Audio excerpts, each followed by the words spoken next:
Namaskar, my name is Dr. Pratibha Singh. Welcome to my channel thecartsoul.in.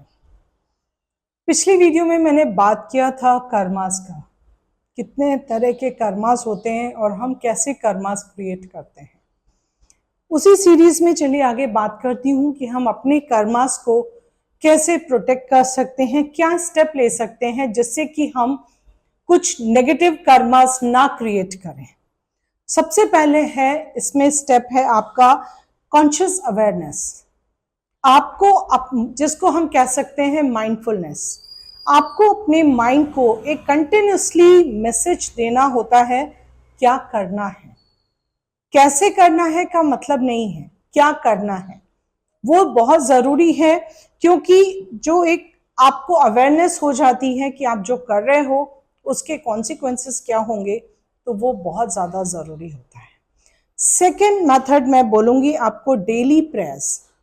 आपको अपने routine में एक daily prayer add करना चाहिए और आपको कॉन्शियसली ये बोलना चाहिए कि मैं अपने जो भी काम कर रहा हूं, मैं प्रेयर भगवान की प्रेयर नहीं कर रही हूं, मैं एक नॉर्मल प्रेयर की बात करती हूं जिसमें माय एक्शंस, आपको ये बोलना है कि आपके जो कर्म हैं, आपके जो एक्शंस हैं, उनसे किसी को भी किसी भी तरह का हार्म ना हो, आपके थॉट से किसी को भी किसी तरह का हार्म ना हो, या आपके वचनों से, आपके वर्ड से किसी को हार्म ना हो।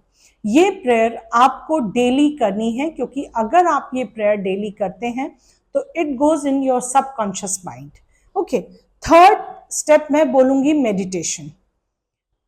मेडिटेशन क्या होता है, जब हम एक एटलीस्ट अल्फा स्टेट में पहुंचते हैं तब हम अपने आप को प्योरीफाई करते हैं। जो हमारा मेंटल स्टेट है वो एक तरह से प्योरीफाई हो जाता है, क्योंकि हमको जो आसपास की चीजें हैं वो इफेक्ट करना बंद कर देती हैं। तो हम एक अलग ट्रांस में चले जाते हैं और हम अपने एफर्ट्स और हम जो कर रहे हैं उनको हम बहुत ध्यान रखते हैं। आपको अपने ऊपर, अपने जो ब्रीथ कर रहे हो या आप जो सोच रहे हो, जैसे बैठे हो, उससे एक डिवाइन कनेक्शन लगने लग जाता है।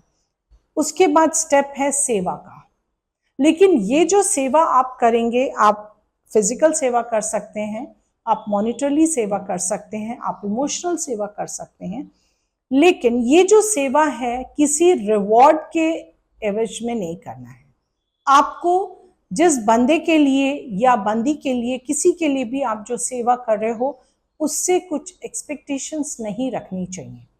अगर आपने कुछ एक्सपेक्टेशन रखी या उसने आपकी सेवा के बदले कुछ किया तो ये सेवा नहीं लगती है। आपको ये सेवा तब करनी है जब आपकी कोई भी उसके साथ एक्सपेक्टेशंस ना हो। ठीक है, नेक्स्ट स्टेप है आपका अवॉइड गॉसिप। हमें कभी भी किसी के लिए गॉसिप नहीं करना चाहिए, हमें कभी भी किसी के लिए जजमेंटल नहीं होना चाहिए। हमको नहीं पता उस बंदे ने किस सिचुएशन में वो चीजें की हैं, क्या प्रॉब्लम थी, क्या सिचुएशन थी, कौन से कॉन्सिक्वेंसेस थे, क्या था, हमको नहीं पता। So never do any gossip and not to be judgmental. ये एक बहुत ज्यादा इंपॉर्टेंट चीज है जो हम सबको याद रखना चाहिए। नेक्स्ट स्टेप है आपका फॉलो लॉ ऑफ धर्मा। कुछ धर्म के लोग हैं, नियम हैं, उन्होंने बहुत सारी चीजें हम लोगों को बताई हैं, बहुत सारे धर्म गुरु हैं, गीता का पाठ है, बहुत सारी चीजें हैं जो हम सबको पता है, लेकिन हम लोग करते नहीं। आपको क्या करना है, do what is right, not just that what is easy and convenient. अपने हिसाब से चीजों को तोड़ना मरोड़ना नहीं चाहिए। आपको वो करना चाहिए जो सही है। उसके लिए अगर आपको तकलीफ भी होती है तो कोई बात नहीं, लेकिन करना आपको वो चाहिए जो उस सिचुएशन के लिए राइट है। उसके बाद नेक्स्ट स्टेप आता है प्रैक्टिस फॉरगिवनेस। आपको किसी ने कुछ कहा या आपसे किसी को कुछ कहा गया तो एक्सेप्ट कीजिए, इमीडिएटली सॉरी बोल दीजिए, और अगर किसी ने कुछ कहा है तो उसको भी माफ कर दीजिए। क्योंकि अगर आप माफ नहीं करेंगे तो आप भी वही कर्मा क्रिएट कर रहे हैं जो उस बंदे ने क्रिएट किया है। सो फॉरगिवनेस आपके एक सिस्टम में चला जाना चाहिए।